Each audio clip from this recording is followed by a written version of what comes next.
అయిపోతుంది. నీ పెట్టె తీసుకురాలేదా?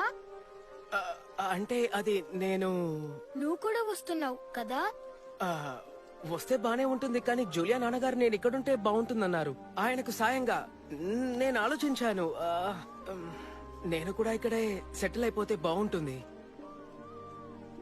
నువ్వు లేకుండా నేను ఏమీ చేయలేను. నేను నీతో లేకపోవడం ఏంటి? ఒకవేళ నువ్వు కొండపై నుంచి దూకేయాలనుకున్నా, నీలో ఉన్న బుడ్డోడు ఇబ్బంది పెట్టినా నన్ను తలుచుకో. కానీ నువ్వు ఒక్కడివే సంతోషంగా ఉండగలవా?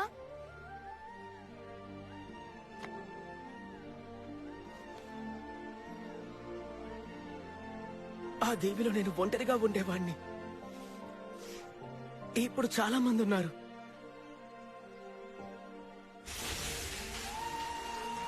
Hello mister, how do? ఎవడీడు? తెలియక అడుగుతాను, అసలు దాని అర్థం ఏంటి? ఏమో తెలీదు, నువ్వైనా తెలుసుకొని చెప్పు.